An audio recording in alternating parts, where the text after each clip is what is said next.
कि फर्रुखाबाद के लोगों ने ऐसा मन बनाया है कि सभी रिकॉर्ड इस बार तोड़ देगा फर्रुखाबाद। आज फर्रुखाबाद में समाजवादी पार्टी के राष्ट्रीय अध्यक्ष अखिलेश यादव का आगमन हुआ। फर्रुखाबाद के कृष्ण इंटर कॉलेज में जनसभा को संबोधित करते हुए समाजवादी पार्टी के राष्ट्रीय अध्यक्ष भाजपा पर जमकर बरसे। राष्ट्रीय अध्यक्ष ने साफ साफ कहा कि जब से 10 साल में जो है बीजेपी भारत में आई है, तब से जो भारत के किसान हैं उन पर जो दिन पे दिन कर्ज बढ़ते जा रहा है, किसान की जो आय है उनकी आय दुगनी नहीं होती जा रही। वहीं उन्होंने जो जितने भी भारत के युवा हैं कि 10 साल में जो नौकरी तो निकलती है लेकिन जो युवाओं को नौकरी नहीं मिलती है। वहीं समाजवादी पार्टी के जो प्रत्याशी डॉक्टर नवल किशोर शाह के लिए जनता से वोट की अपील भी करी। वहीं राष्ट्रीय अध्यक्ष ने साफ साफ कहा, आज जब फर्रुखाबाद में कृष्ण इंटर कॉलेज में जब समाजवादी पार्टी के कार्यकर्ता और जितने भी समाजवादी जो समर्थक थे, आज उनका जन सैलाब देख के समाजवादी पार्टी ने क्या कुछ कहा। समाजवादी पार्टी के राष्ट्रीय अध्यक्ष ने कहा क्या लगता है मुझे फर्रुखाबाद का परिवर्तन होने वाला, क्यों फर्रुखाबाद में जो समाजवादी पार्टी के समर्थक थे, जो उनके कार्यकर्ता थे, आज वहाँ पर जो जनसैलाब जो उमड़ा दिखाई दिया। वहीं जो समाजवादी पार्टी के जो प्रत्याशी डॉक्टर नवल किशोर शाह के लिए जनता की अपील भी की वोट के लिए।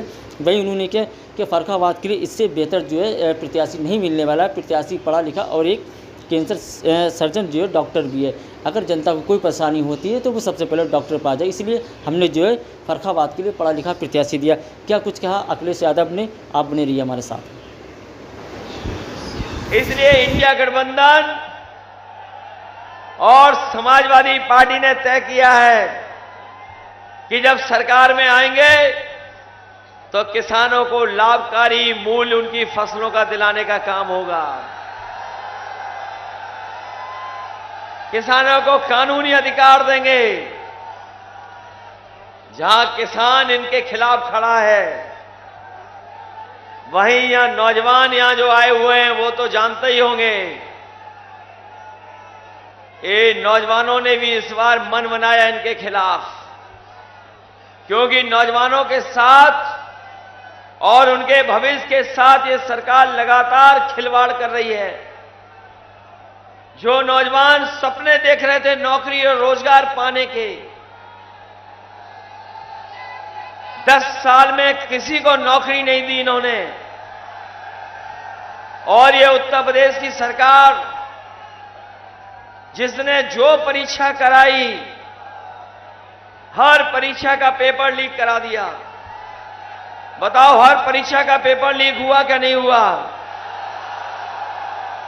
और जो पेपर लीक हुए हैं वो 1-2 पेपर लीक नहीं हुए हैं, 10 से ज्यादा पेपर लीक हो गए।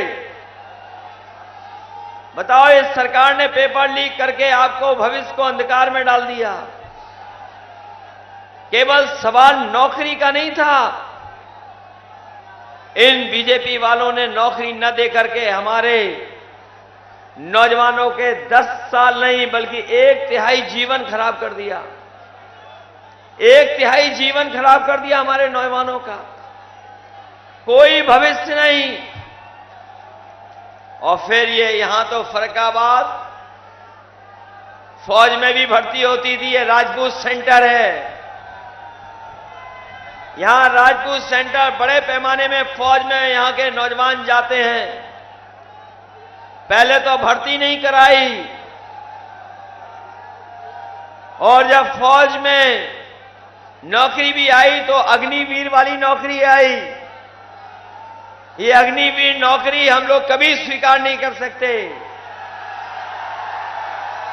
हम अपने नौजवानों को कह के जा रहे हैं कि आने वाले समय में इंडिया गठबंधन की सरकार बनने जा रही है। समाजवादी पार्टी के लोग पहले दिन ही अग्निवीर व्यवस्था को हमेशा के लिए खत्म कर देंगे। बताओ आपके साथ भविष्य के साथ खिलवाड़ की बीजेपी ने क्या नहीं की? और अभी तक जो परीक्षाओं से और पेपर लीक से जिन नौजवानों का भविष्य अंधकार में चला गया, उनकी संख्या 60 लाख है। और यही 60 लाख अगर हम जोड़ दें और इनके परिवार के 2 सदस्यों को जोड़ दें अगर हम एक परिवार के सदस्य मान लें जो इस सरकार से नाराज हैं और 60 लाख बच्चों का भविष्य अंधकार में डाला है, तो 60 लाख का गुणा अगर हम 3 लोगों से कर दें तो 1,80,00,000 बन जाता है। और यही 1,80,00,000 जब 80 लोकसभाओं से भाग देते हैं तो हर लोकसभा में इनका 2,25,000 वोट कम हो गया। केवल नौजवानों का भविष्य अंधकार में डालने से और उनके मां बाप अगर इनके खिलाफ खड़े हो जाएंगे तो 2,25,000 वोट इनका हर लोकसभा में खत्म हो गया। बताओ, जिस लोकसभा में 2,25,000 वोट इनके खिलाफ हो गया हो और डॉक्टर नवल किशोर साके जैसा प्रत्याशी हो, तो बताओ बीजेपी का सफाया होगा कि नहीं होगा? याद रखना नौजवान साथियों, ये चुनाव हमारा आपका तो है ही है, लेकिन ये चुनाव हमारे आने वाली पीढ़ी के भविष्य का भी चुनाव है। ये बीजेपी के लोग संविधान को खत्म करना चाहते हैं। ये बीजेपी वाले जो दिल्ली से लखनऊ तक बैठे हैं, ये संविधान को खत्म करना चाहते हैं। संविधान को बदलना चाहते हैं। लेकिन जो हमें भरोसा मिल रहा है इस चुनावी जनसभा में, जो लोग संविधान बदलना चाहते हैं उनको फर्रुखाबाद की जनता बदल देगी और उनकी जमानत जब्त कराने का काम करेगी। ये संविधान वो है जो हमें अधिकार देता है। ये संविधान बाबा साहब का वो है जो हमें सम्मान दिलाता है। ये संविधान हमारे आपके लिए संजीवनी है। बताओ, संविधान बचाओगे कि नहीं बचाओगे?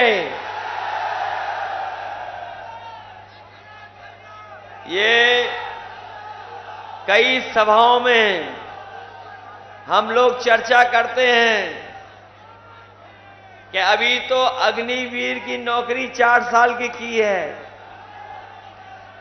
हालांकि आज हमारे खाकी वर्दी वाले भाई लोग बहुत अच्छा काम कर रहे हैं, हमें बचा रहे हैं। ये मनी मन आपके साथ हैं। ये ऊपर से कुछ और दिख रहे हैं लेकिन मन से आपके साथ हैं। ये भी डर रहे हैं। इनको भी डर खाया जा रहा है कि अगर बीजेपी वाले आ गए तो फौज की नौकरी की तरह हमारी भी 3 साल की नौकरी ना कर दें। जब ये बात मैं कहता हूं तो पत्रकार साथी हमसे सवाल पूछते हैं कि कैसे 3